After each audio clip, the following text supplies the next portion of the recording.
Hey everyone, how's it going? Hello, hello, hello. Just getting us set up here. Come in, get your cup of tea, get comfy. Start thinking about your weight loss questions for us, because we've got an awesome guest tonight who has been through her own amazing weight loss journey. So yeah, get your questions ready.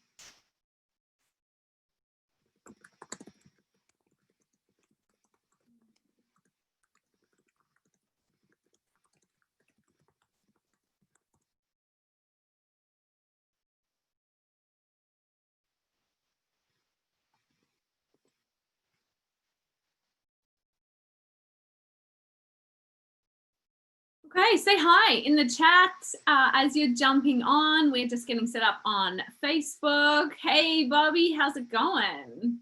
Good to see you. Good to have you on this week. Okay. We are just setting this up. I think we might be pretty close to being live, which is pretty exciting. So I'm just sharing here. Oh, Dr. Bart's in the house. Hello, dear. Oh, Bobby, you're in Seaside, right?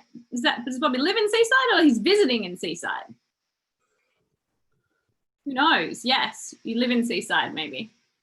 I hope you've been to, oh no, you live in Texas, but you're in Seaside now. That's exciting. Have you been to Prima Organic Cafe? Yes? Have you been check it out? I'll do Facebook. Nice. Yeah, for those local, if you haven't been, you can check out my new sweatshirt here, Real Organic Love. This is from our place, Prima, which is our new organic place right there next to our office. So it's been so exciting. I'm so jazzed to have like my dream restaurant right next to my office. It's like the best thing that's ever happened, which is absolutely awesome. Oh yeah, I love that hoodie. Are you going to send me one? I'm going to send you one. Yes. To be our Health Made Simple show uniform. Yes, absolutely, absolutely. Yeah, so if anyone is visiting for the holidays, make sure you come on by. And of course, you know that, if my wife and I were doing something, it would only be 100% organic and 100% gluten-free and 100% canola oil-free, 100% soy-free. So we nailed it. That's amazing. Awesome. And we have Dr. Michelle here too. Welcome. Good to see you. Hi. Hey guys, how are you? Awesome. Thanks. It's nice to see you. Good to see you too. Michelle, you're down in Texas. Is this correct? I am. Yes. The great state of Texas. Texas. I don't tell everyone, but I'm a huge Cowboy fan. So okay. I like anything that has to do with Texas. So yeah, lots of Cowboys fans down here. So you'd be in good company. Sorry guys, is Cowboys a football team? Yeah. Yes, they are. Yes. Awesome. Throw it, not the one that you just kick around on the ground. We'll have that argument another day. Okay. Yeah, but yeah, I get it. Awesome, guys. Well, I think Bobby's commenting on that in the chat too. Anyway, let's dive in and get started. So welcome everyone to another episode of the Health Made Simple show. We're as always excited for this one. And before I get started, I want to intro our host, Dr. Bart, who has been a healthcare provider for over 20 years, practicing a range of modalities, including chiropractic, acupuncture, kinesiology, nutrition and supplementation, as well as functional testing out of his clinic, Balance Health Studio in Seagrove Beach, Florida. He's also the founder of the Health Edge, which is a cutting-edge online program for entrepreneurs and executives wanting to take their health to the next level. So he has worked with celebrities and athletes all around the world and shares his time with us every week on this show to help us make life, make health simpler, health and life simpler. And tonight we have a really special guest. So we are so stoked to have Dr. Michelle Dunn here tonight. Dr. Michelle Dunn is the founder of Dr. Ladybabe Weight Loss and Wellness and has over 15 years of nutrition, weight loss, and metabolic resistance coaching expertise. Dr. Dunn and her team specialize in helping people with stubborn weight loss and inability to maintain weight, in addition to related chronic illnesses through holistic approaches, diet, exercise, and lifestyle modifications. She has a genuine love for people who struggle with this issue. Her approach teaches that being overweight and the inability to lose or maintain weight is not a character flaw, but is a physiological issue that can be addressed to restore health, resulting in natural, sustainable weight management. I think we're excited to dive into that a little bit tonight. So Dr. Dunn truly understands not only the physical struggle, but also the emotional struggle that accompanies most clients struggling with this issue. Her passion for holistic healthcare was born as a result of her own health struggle after struggling for decades to uncover the root cause of her own weight issues. But Dr. Dunn was finally able to take control of her health and reach her goals. And we're so excited to hear a little bit about your journey and what you can also share with our audience here tonight. So thanks so much for jumping on with us. Yeah, absolutely. Anytime I get a chance to, share my story, I think that it really resonates with a lot of people who have struggled with this issue for, such a long time. I know that you and Dr. Bart talk a lot about being superhuman. And I just love that concept because, when we are at our most healthiest, that's when we truly can, exceed our own expectations when it comes not only to health, but success, relationships, all of the things. So when I'm working with clients, and we mainly work with women, a few men, but seeing people come through this process, right? It's not just a physical journey, it's an emotional journey. It's just watching people truly come back to life after dealing with these issues. So for me personally, I had dealt with weight issues for a long time.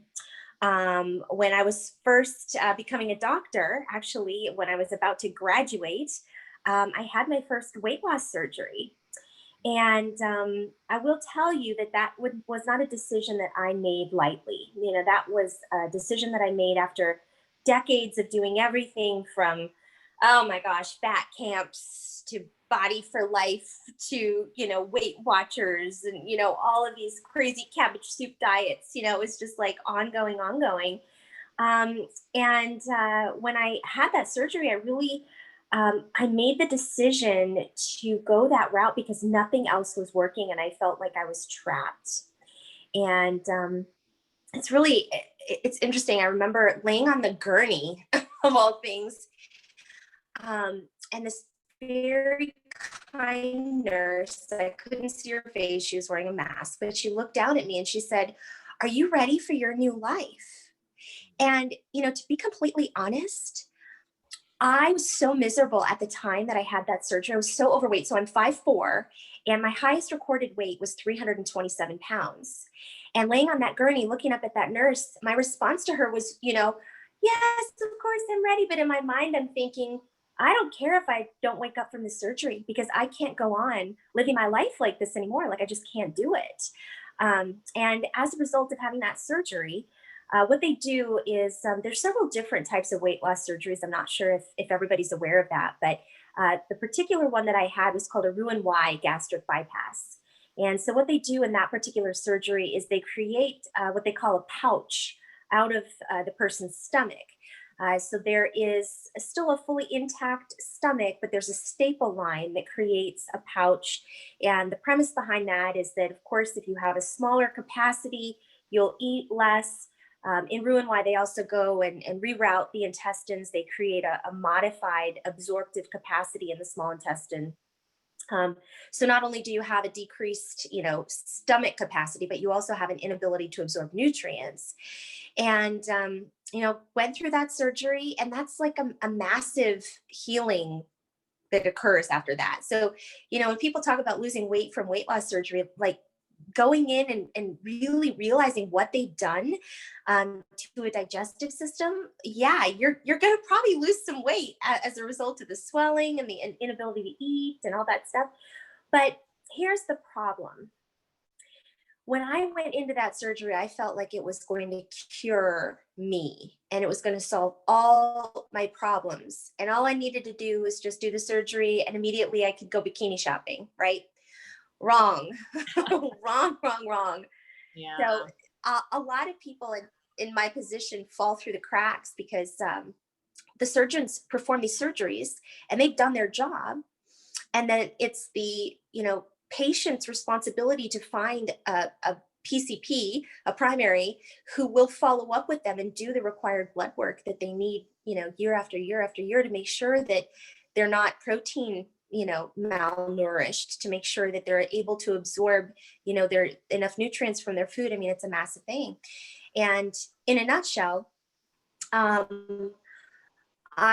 unfortunately, as many people do, ended up gaining.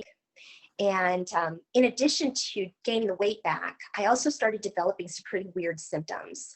And I, at that point in my life, just figured, well, it's because I'm overweight. I was tired just all the time. I had ongoing nausea.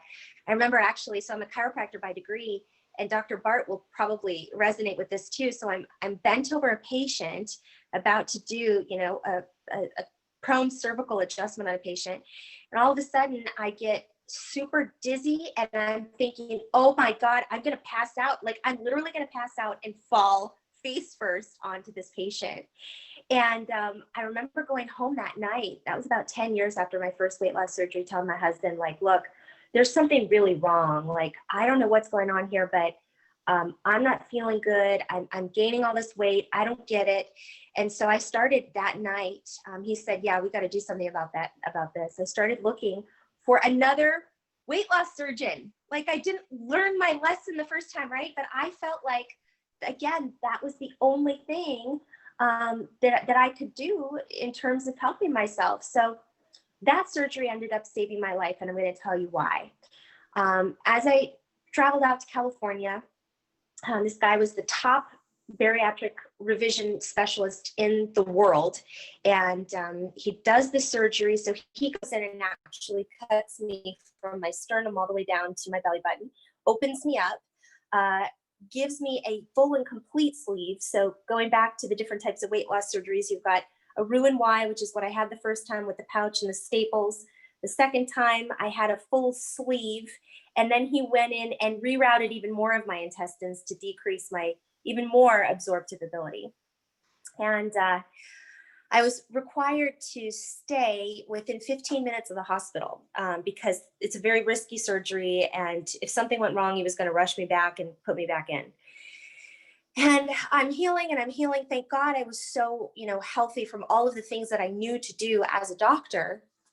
But he brought me back and he sat me down for a consult and he said, the very first thing he said, I'll never forget this. He said, do you consider yourself a lucky person? And I'm like, well, I don't like the tone of that question. Why do you ask me that? He said, well, the good news is you're cured. He said, the bad news is you had cancer. And I'm like, what? Here I'm thinking, well, I just have a weight problem. I don't have enough willpower. I don't have enough motivation. I clearly don't, none of the things that I'm doing are working. And what he said was, yeah, you had adenocarcinoma growing on the other side of the staple line. And this surgery saved your life because when we went in there to take all the staples out, that's the only way we could have found it.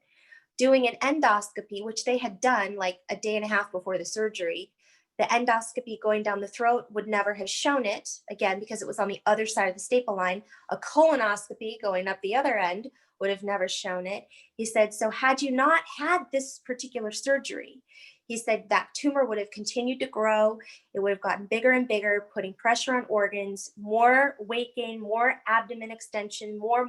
He said, people think that cancer causes people to lose weight, right? To become very thin. That's only in the very late stages. He said the type of cancer that you were dealing with, he says, we see people that have cancer that gain massive amounts of weight. And, I was just, that was a turning point for me, where I was just finally like, you know what, I have got to figure this stuff out. I was doing everything in my power I knew to do to be healthy, but I knew that there was more. There were more layers that need to be uncovered. I just had to get better at treating myself so that I could, ultimately help more people because, thank God I had the surgery that I did. But, when it comes to weight loss and weight loss surgeries, I can tell you from doing it not once, but twice, it's not always the answer when it comes to weight loss. There are so many things to look at before you jump down that road. And the reason I created my brand was really to educate people about, okay, what is weight loss surgery? How does it affect the body? Why do people slip through the cracks? Because when your surgeon finishes with you, then you're your primary care doctor's problem. And if he's not taking care of you, what are the repercussions there? So, my story in a nutshell is not to scare people per se, but it's just to, really be transparent about like, look, this is what I went through. I'm way, way healthier. I just turned 40 last week. So I am healthier, happier, stronger, better at 40 than I ever was at 20. And it's because, Dr. Bart, we're looking at all of the different factors when it comes to health in order to make sure that we're living at our highest potential. Wow, that's a journey, no doubt. Yeah.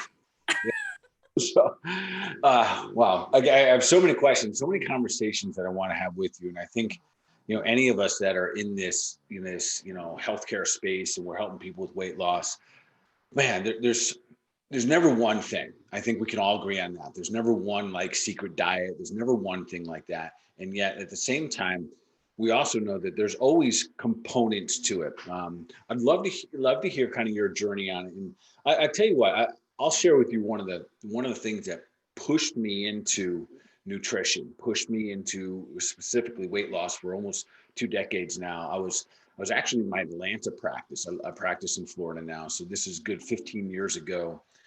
Man, this is probably about 17, 18 years ago. And I had this young lady that would see me a couple of times a year. She was in her 20s and young professional and, just enjoying life and everything. I didn't see her for about 8, 9 months. And I'd always saw her at the beginning of the year. And this time I didn't. And she came in, I remember it was probably late summer, August, September. And she came in and I could tell that she was a different human being. And she'd gained 120 pounds in 9 months. And I heard you say that, I think it was in your bio, even about sudden weight gain. And I remember thinking to myself, man, I wonder, like I literally was wondering what could happen. So we started chatting. We had a great relationship. And she said, as soon as we started talking about it, I always ask people the same question: you're taking good care of yourself, you're doing the basics, you're eating good, you're thinking good, you're moving well. And she started crying and saying, I exercise every day, 7 days a week. I've gained 120 pounds this year. And I felt a way for her that I've never felt for someone before, because I wanted to hug her, hold her, and fix her. And I knew, man, there's something different going on here.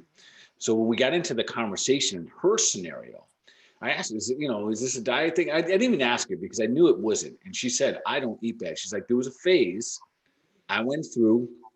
She said it was probably like 6 months ago. I wasn't eating good because I was a little depressed. But prior to that, she had an infection.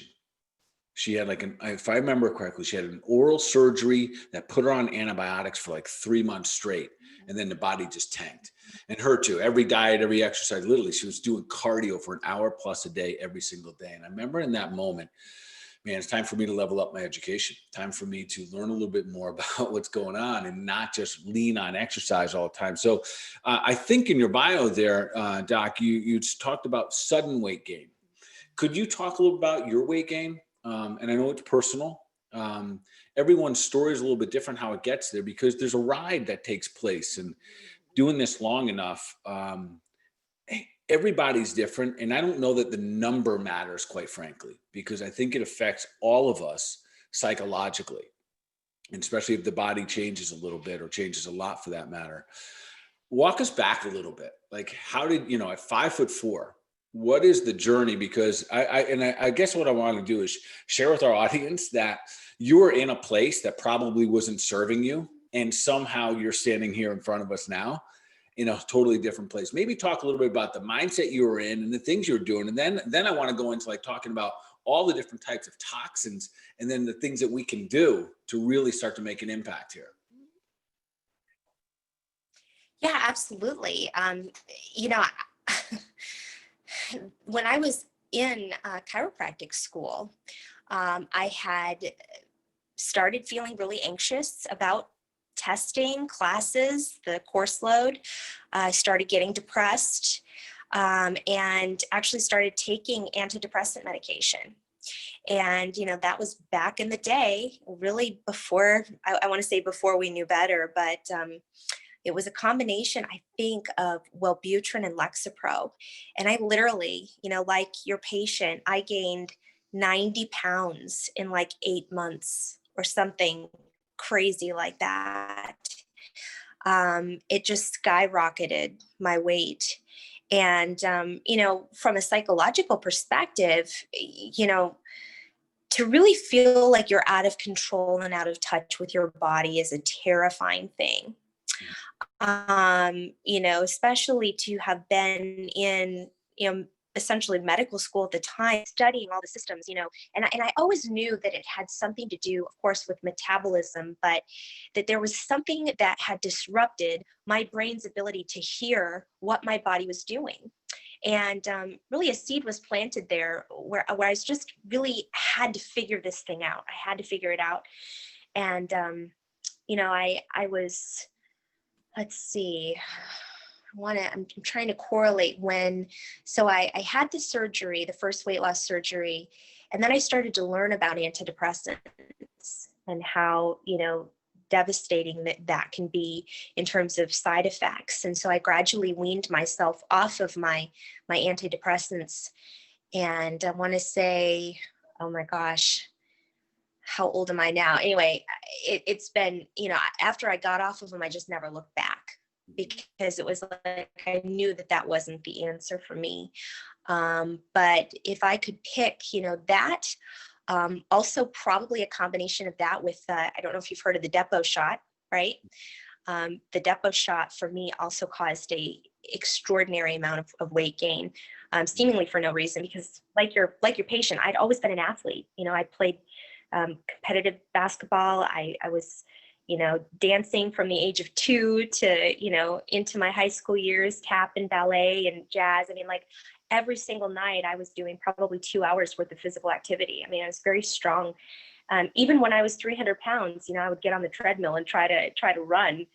But yeah, the psychological effects of that is, it's just very traumatic, that type of massive weight gain.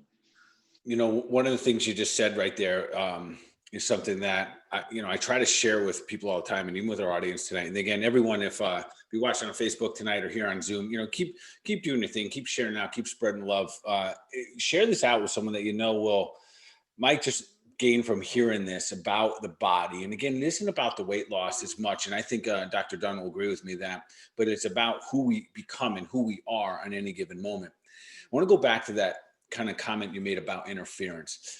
One of the things I've learned over all these years is that, you know, the body's brilliant. It's absolutely brilliant. And we don't know it at times, and we're never doing it intentionally, but we often interfere. Especially when it comes to weight loss, I think one of the most overlooked things is that our fat cells are part of our immune system. And we forget that the job of the fat cell is to collect everything that comes into the body that could possibly harm you. And the odd thing there, Doc, is that it could be the simplest things. Heck, you could be taking an aspirin a day. The body doesn't know what to do with it, and it could start to downregulate how these cells, or what you mentioned is metabolism. What is metabolism? It's the cells being able to do their job and provide, you provide the nutrients so the cells can do their job. But the moment we interfere with that process, and it could be anything. So that, I think that for us, and when we step back and we think about, wow, if my fat cells are supposed to be collecting toxins to protect me, I wonder what's in them if they're not going away. So I think that's, so talk about toxins. I'm guessing somewhere along the way, you decide, hey, I got to get this body cleaner. Even though you might have been doing programs, I suspect somewhere along the way that you're like, all right, I could do a little deeper dive. So tell us a little about that. Yeah, so I started becoming fascinated about things that could interfere with, mainly the mitochondria. I love mitochondria because, powerhouse of the cell, right? We're talking about how are we functioning on a cellular basis? And, we're a 70 trillion celled organism. So, I started looking at how do I support my mitochondria. I started doing a ton of testing on myself. So I was my very first patient. And I was looking at things like mold, mycotoxins. We ran something called an oat test, ran some environmental tests. And these were tests that were showing things like, Agent Orange exposure to things like jet fuel and acrylamide, and, all these things as women that we inadvertently expose ourselves to when we're trying to be cute, like, nail polish, hair dye, all of the things, because it's like a toxic soup out there, really, from the air that we breathe and the water that we drink and the foods that we eat. So tested myself for glyphosate, which is essentially Roundup that they're, spraying all over our food.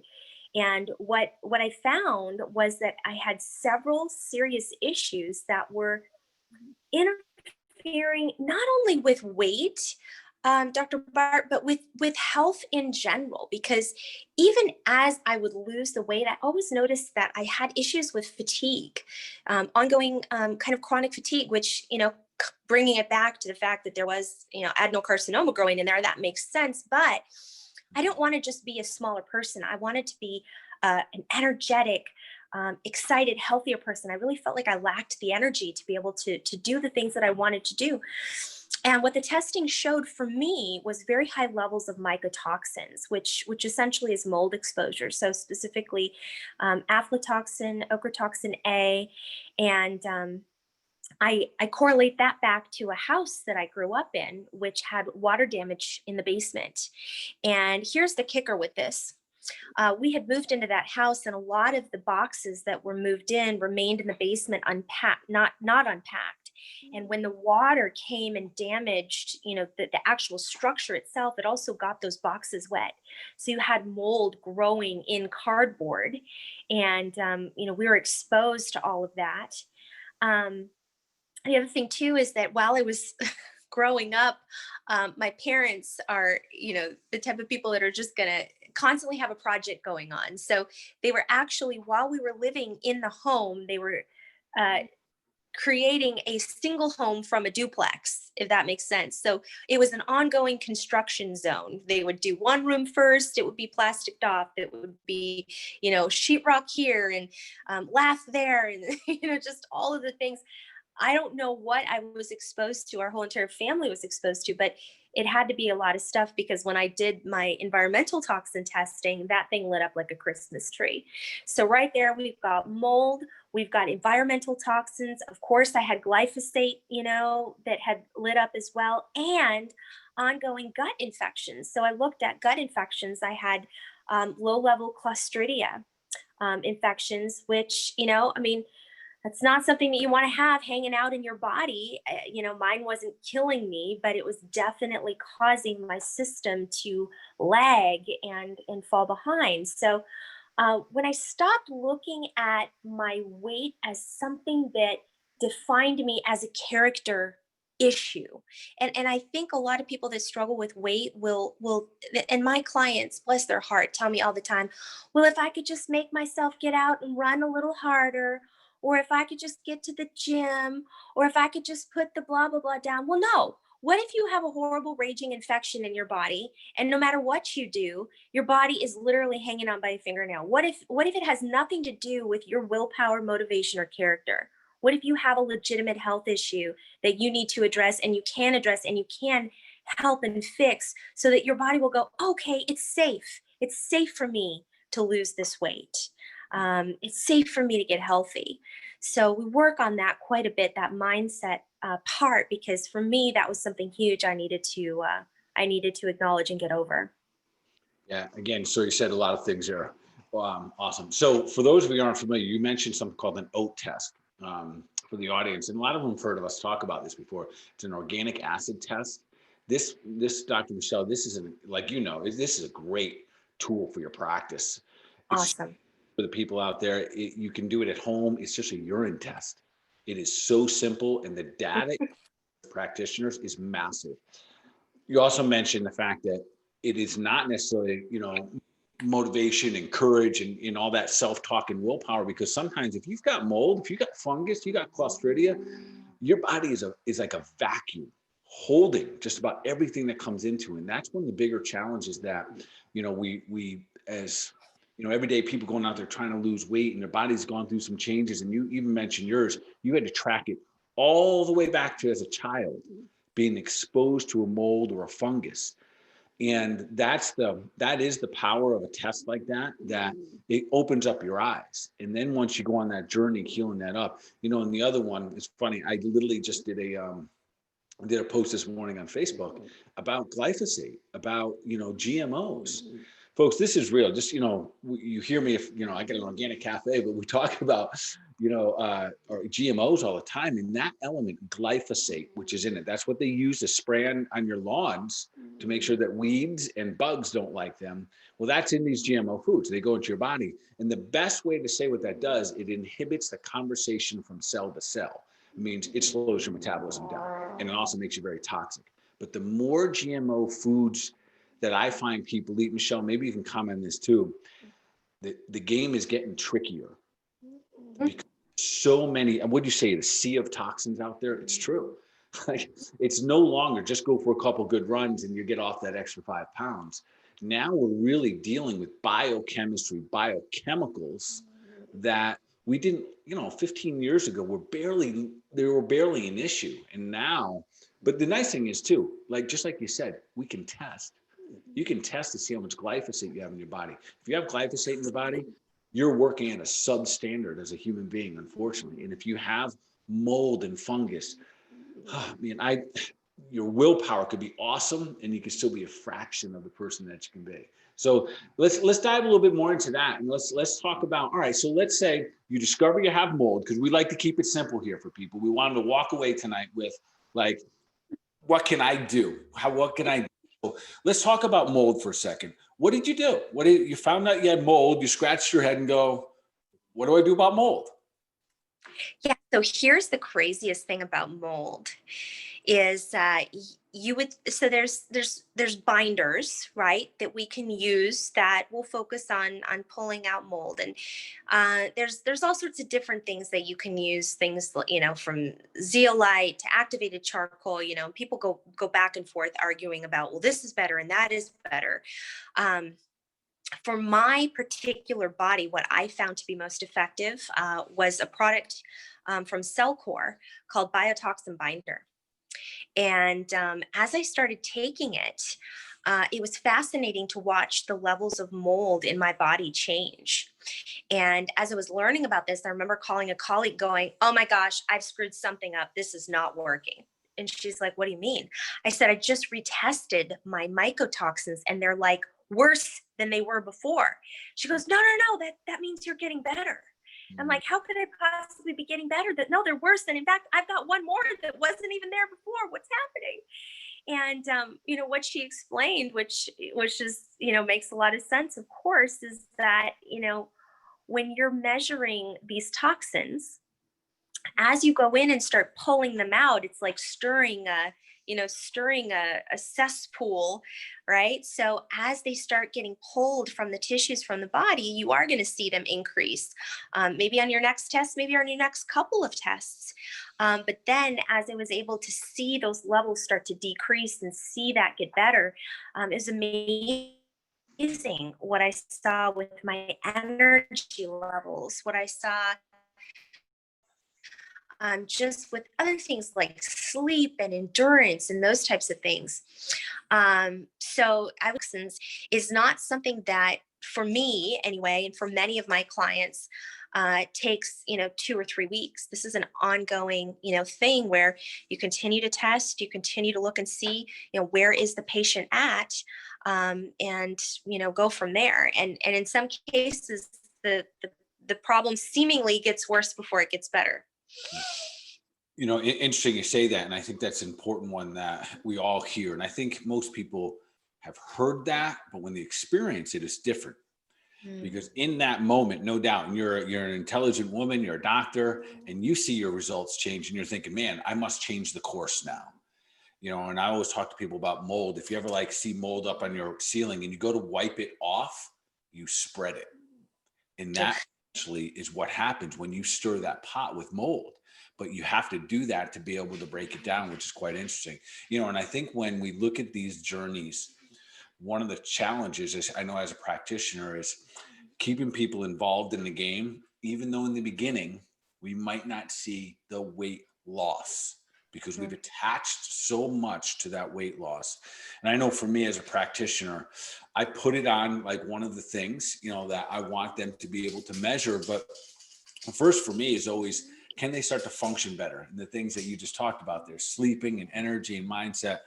Going back for you, was that a big issue?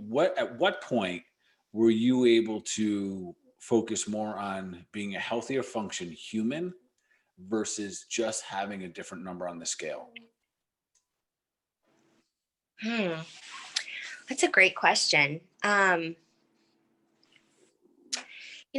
think for me, I finally had to wrap my mind around the fact that there was no magic pill, lotion, potion, food, I really had to be aware of, what I was doing to my body on a regular basis, and make sure that not only was I eating the right foods, but I was really intentionally being very clean about it. And what I mean by that is, I would be busy and, businesses and this and that. And so I'm just going to swing by, like, let's say Outback, for example.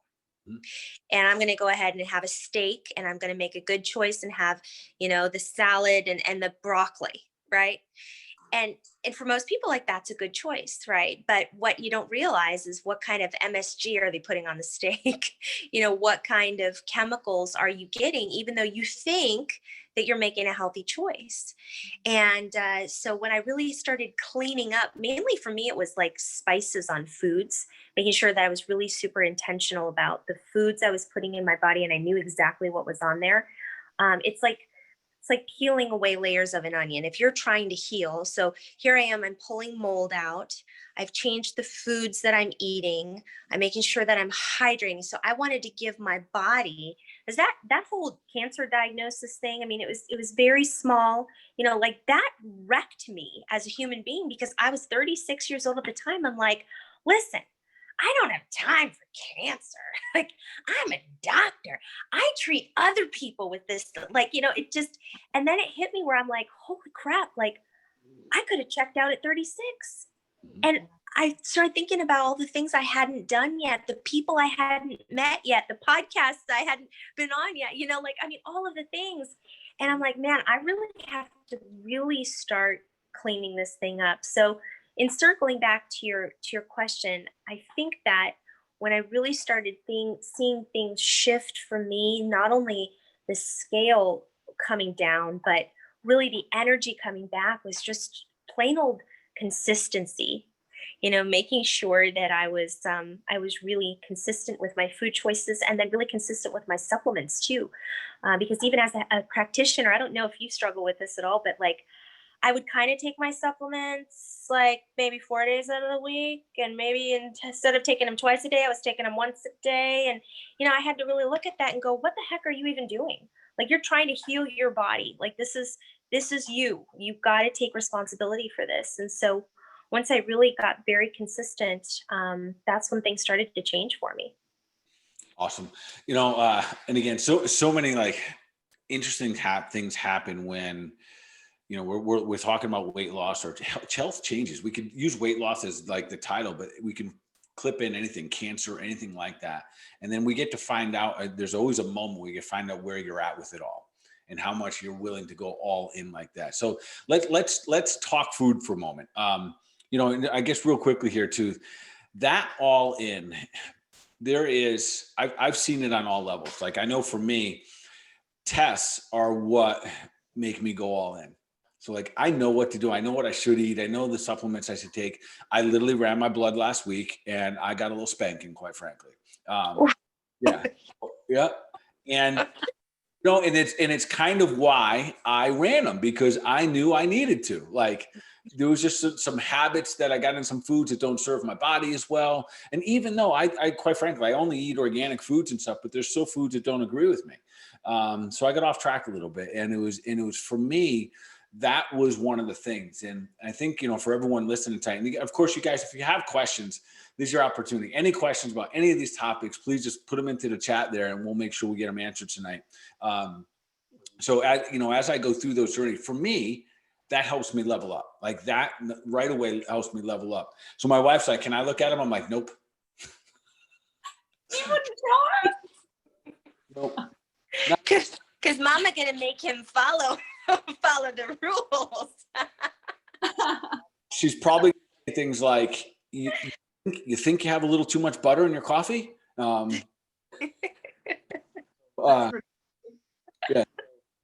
Yeah. For all our listeners here today, in most of our audience is at a point in their life where they're literally listening because they want to continue to level up. And I'll continue to encourage everyone, like, find what holds you accountable. That is a big thing. And I find often, in doc, you'll probably find the same thing. Having a doctor that you can work with is huge, that understands your journey. Michelle, for you, and I know you know this, but the journey you have is a gift that you're giving to other people. I wouldn't wish that for anybody. Yeah, that there's a reason you've been through this physically, mentally, spiritually, because the road that you've been through to get here, the way you can now help is on a whole nother level. So let's dive in a little again. So make it really simple for our folks here tonight. Let's just talk food for a second. Let's like, what's, I got my things that I like to, always encourage people to do.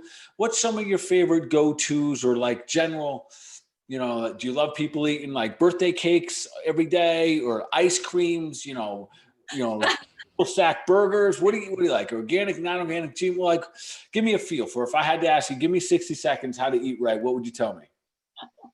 60 seconds on how to eat right. I would say the biggest change you could ever make would be to start cooking at home. Start cooking at home. Know what's going into your food. You can make those choices, and you can watch what happens when you start cooking at home consistently, and monitor how you feel after you eat. Because you can go out and you can have a so-called healthy meal, like I mentioned, at Outback, and walk out feeling like absolute, what, going, what in the world? Why am I tired? Why am I kind of headachy? What's going on here? Versus you cook the same meal at home. And get yourself some good spices. Man, get yourself some good spices. So my favorite spices that I recommend to my patients and clients are from a brand called Simple Girl, SimpleGirl, Simple Girl. And they have no MSG, and I'm not affiliated with this company, by the way, but no MSG, no sugars, no preservatives, nothing. And they taste good. Oftentimes I find when I try to go healthy and try all the things, like some healthy things just don't taste good to me. And I'm like, I don't like that. I'm not going to do that. I don't care how healthy it is. But to be using those seasonings on your proteins, so things like, organic chicken breast on the grill with some of those seasonings, man, that's awesome. My husband is a wizard on the grill and can do a steak. We've eaten in some of the finest restaurants in the world. I'm like, honey, your steak is still better than this one. And, he puffs his little chest up, like he's won the biggest prize in the world, but I'm not just blowing smoke. I mean, it's true. So pairing that with a great veg, we had broccoli tonight, right 2 minutes before I got on the podcast, it was awesome. It doesn't have to be fancy. I think so many of us with food, and I know this is longer than 60 seconds, Dr. Bart, so I apologize, but we try to make it so complicated. Don't make it so complicated. You got your protein, you got some great spices, put it in the, on the grill, in the oven, whatever, get a veg, enjoy yourself, call it a day. So, yeah. I absolutely just said there, and that wasn't even on top of my mind. Like, I was thinking we're going to come up with a food list here, but the idea of cooking at home, I tell you what, I think if there's one of the And as this goes on longer and longer, the more and more gifts are coming from COVID. I think one of the gifts of COVID is that so many people are now cooking at home. So that it's in a weird way. I think it's like opened up people's eyes, like, man, I'm putting this into my own food. And the fact that you hit on spices, amen, hallelujah, high five to you, because that is what has always made the difference in thousands and thousands and thousands of years of food. The reason they didn't need sugar all the time is because they ate off the earth and they would get creative with spices. I don't cook a ton because I now have an organic cafe. But with that being said, I have a massive spice drawer. I self-proclaim myself good at cooking anything because my secret weapon is that I have more spices than anybody. So whatever I cook, I just spice it until like someone goes, yeah, that's great. And if not, I say, bring it back. And then I put more spices on it by the time I'm done with it. So that is as solid as like good input right there. And I hope everyone hears it. And I think, again, a lot of us are starting to learn how to cook at home again. I think it's a blessing from COVID. And not only that is paying attention to how you feel after food. Like food should rejuvenate us. It shouldn't, if we're sleepy a couple hours later, if we're craving sweets after our dinner, those mean things clinically. And that's when, if you can't figure them out on your own, I think that's when you got to get to your practitioner, someone you can trust in.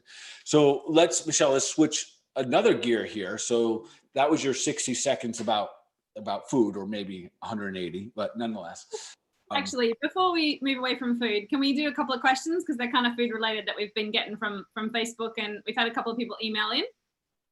Yeah. Yeah? Okay, just because they're kind of related to food, we've got one on Facebook here. How do you know if you are eating GMOs? Yeah, I mean, it can be very gray area, right? Because, essentially, I mean, with GMOs, you're going to want to go organic. And I don't know. I'll let Dr. Bart chime in on this too, because he's the organic guy, but it's getting harder and harder for sure. Michelle's absolutely right. And I always tell people we won't nail it at 100%, but if you're organic, it has to be non-GMO. So that is a general rule of ours. So if you see it has an organic, even if it doesn't have the USDA and it has some other version of an organic, at least you know you are moving in the right direction. The challenge here is that does not require the food companies are not required to put GMO or non-GMO on it. The ones that are not, of course, are going to promote it because there's consumers like you and I who are looking for those foods. And make no mistake, folks, you look at those genetically modified foods, they look yummier, because they're bigger, they're robust, they got more colors in them, all that kind of stuff. Yet there's tricky. And here's, I think, the biggest challenge with toxic food. You don't eat it and feel bad. It's a compounding effect. It's day in and day out of that miscommunication of the cell, the downregulation of the metabolism, the downregulation of the mind-body communication. And that's when it happens. So whoever asked that question, Karen, it's as simple as this. Start shopping organic. And I'll throw one more out there for you. If I had to prioritize for you, I would say that your animal meats have to be the cleanest. Mm-hmm. You do not want dirty beef. So listen, if that, which really means you got to get yourself a good source. Dr. Michelle just recommended Simple Girl for spices. I use a company, I have no affiliation with them, called US Wellness Meats. I think they're out in Colorado. Love them. It's where I get my liverwurst and all that good stuff. So get a source that that you can get good grass-fed, humanely raised animals. So that's usually what I'm going to recommend. Do something in that world. So when you do cook at home on your grill, again, you got the best of the best. Yeah, totally agree. And the other thing too that I would add is with the glyphosate situation, right? So making sure you're washing your produce. Really important. Get yourself a good fruit and veg wash, and just make sure you spray it down and wash it, because even the organic stuff, you never know what it got sat next to while it was on the shelf, or if it was grown in a field that was next to a, non-organic farm, and, the spray sprayed over. So just, make sure that you're aware of the fact that you want to be washing that off. And also anything with a peel, right? if you can peel it, it's, they call it the clean 15 and the dirty dozen, right? So something like a strawberry going to be ripe for, getting lots of pesticides and all of the nasty stuff attracted to it, versus like an orange that you could peel. So. And so just when you say a wash, for people who might not know, you're talking about, is there a wash that they should use, or some stuff they should use to wash their veggies? Yeah, I mean, people do different things with veggies. I personally use something called fruit and veg spray. It's literally called fruit and veg. And I just spray, like things like apples or other produce down, and just rinse it off. And that way, if there's anything on there, you just making sure that you're safely consuming. Okay, awesome. Okay, we got another question emailed in from, and this person has been, and we've kind of answered a bit of this through the show today, but he's been changing the way he's eaten, doing some more exercise, but really still not losing as much weight as he wanted. So he's kind of feeling like he's tried everything to lose weight, but the scale's not moving as much as he would like, how much he would expect. What else can I do, is what he asks. Yeah, I mean, I would get some testing done. I don't guess test is my favorite, my favorite phrase. It's like, we need to make sure that we know what's going on inside of his body. And the way I explain it to my patients and clients is like, look, you could be trying to lose weight with your best friend. And instead of just walking up this hill of weight loss, somebody gives you a big boulder in the form of toxicity or underlying infections, or even massive amounts of stress for my women, menopausal and postmenopausal. Adrenal gland dysfunction is a huge issue. And so here you are on the weight loss journey, walking up the hill with a huge boulder, and you're wondering, why am I not going as fast as the person next to me who's not carrying that big stone up the hill? And it's like, well, let's test and see what your rock is. What's your stone that you're trying to push up? And then let's even out the playing field so that you can, get the results that you're looking for. Yeah, I would double exactly what you said there. I think one, we have to make sure that we're pretty honest with ourselves. Are we really, doing what we think we're doing? And when people used to say 80-20, to me, that's not enough. 80-20 is not going to be an acceptable, like 80% of the time I'm good, 20% I'm bad. That probably worked in our 20s, but it doesn't work when we're getting closer to 80, at 40 and 50 and 60 years old. So we have to continue to get back to as close as we can to God's garden. I think that's important. And just like Dr. Michelle said, like, there are other options that can really help you navigate and kind of, I call it skipping the line. Because if you find, like, for example, we talk about adrenals a lot on the show, Dr. Dunn. And if you got really low cortisol in your body, or your imbalanced cortisol, for anybody, you're not going to lose weight. It's just not happening. You're stuck. You're running in quicksand. You can run around the world and, fast for 48 hours a day and all that stuff, and it's still not going to get you want to get, because your body chemistry is not there. So I double down on the idea of using some tests to help navigate that road just a little simpler for yourself. Mm-hmm.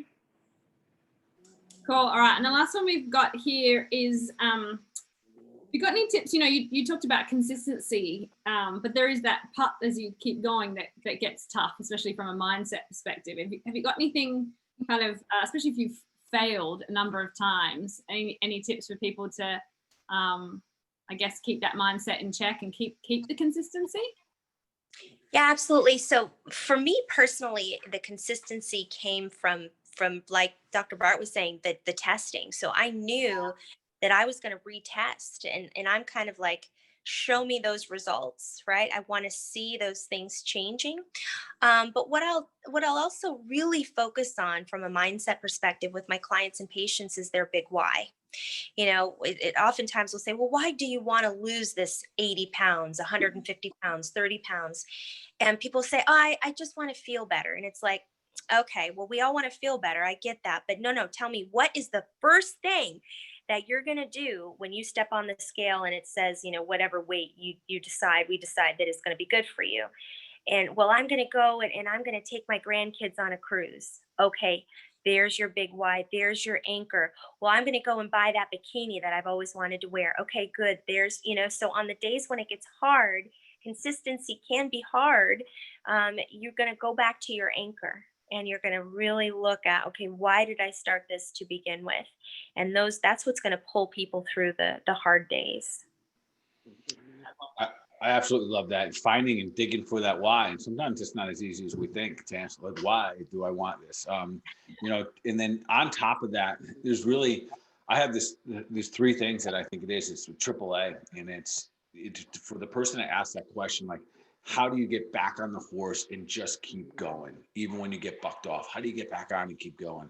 And I really think it comes down to three things. And one is your associations. Call it your tribe, Karen, us are, the tribe that follows us here on our Zoom calls each and every month or each and every week and everything. And the people on your life, letting them in on the why, that's what gives the power of the tribe. So we allowing ourselves to be humble enough and vulnerable enough to say, hey, if you see me off track here, help me get back on track. And the ones that we love and care for us are going to help us do that. So the association's absolutely critical. Accountability, and it calls in the same thing. For me, I think accountability often, I think you got to go two ways. My personality, I have to have something at risk. so like it literally can be, if I set a target here and I say, well, if I don't do this, I'm going to have to do this. And usually, like I would say, I'll have to, if I don't get this job done, I'm gonna have to shave my head or something like that to make it gamified, some fun. Well, wait a minute, I must have lost that one. But some accountability, because the road is not always easy. There's often some discomfort, often some pain in it. So when we get faced up against that pain, we got to lean back and be like, well, I don't want to do that either. I don't want to shave my head. I don't know what it's going to be for you, but that. And then, of course, action. Have fun with the action, measurable. And that's where things like actions can be tests. Like I'm going to take an actionable step every 60 days and redo my adrenals or retake my organic acid test. I'm going to set up a system where I can measure how many supplements I'm taking every day. So those types of things, those AAAs, it's that perfect, like use the why and squeeze it in there. And for the person to answer that question, know that every single one of us struggle with that exact question. Like, how do we keep it going in those components of our life? Health, relationships, wealth, all of it. So awesome question. Yeah, awesome. Great. That's all we've got from the audience. All right. So then I tell you what, we're probably really close to that time here. Yeah, we're close to our time. But before we do it, just real quick, you mentioned a little bit earlier about supplements. I use supplements a massive amount in my life. I do better sometimes than I do others. And the truth is, I get better results when I do better with them. That's it's not rocket science there. So do you have any favorite? Again, we're trying to keep things simple for our folks here. Do you have any favorite? Because so we do a cleanse in January, which we'll send you guys more information for the audience listening here. Right after Thanksgiving, we'll talk all about cleanses. But so in cleanse, I have people take a lot of supplements as part of that process. And oftentimes it is the thing that gets them from here to there quicker, where if they don't use those tools, and I'm guessing as a practitioner, that's part of your tool belt. Is that correct? And then, yeah. Are there certain ones you like to have as, for our audience here, certain favorite ones that help metabolically? Yeah, one of my very favorite ways to heal the metabolism is actually through the adrenals. And so California poppy is, get yourself a good tincture and just hit that hard. Like California poppy is amazing. I also love standard process Drenamin. That's a great one too. Once we see people finally able to calm down, and really start, managing stress in a productive way is great. And then, B vitamins. B vitamins are great for metabolism.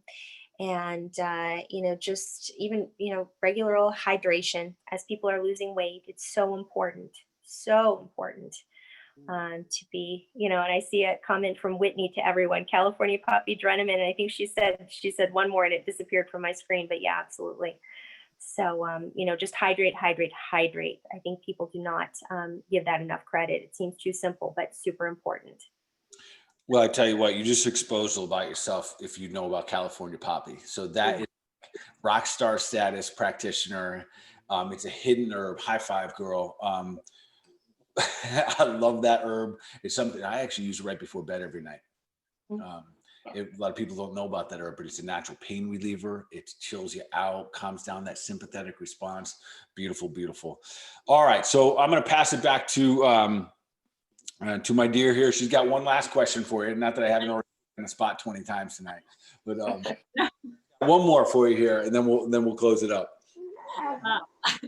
Yes, one more on the spot. But before I do that, you've also got an ebook that people can grab and download. I'll put the link in the chat for everybody, and I'll also send it out with the show notes as a gift for everyone. That's right? Awesome. Yes. Very cool. All right. So the last question is, we like to make health simple on this show. So what's one action? We've talked about so many things, but what's one action all our listeners can take to move them towards their goal of becoming superhuman? I would say the very first thing that you do when you wake up in the morning is, before you check your email, before you get on all the other things, before your mind starts racing, is that you get out your journal or whatever it is that you write in, and you look at your vision of yourself, okay, for your future self, and you focus on what does that feel like, what does that look like, really marinate in that very first thing every single day.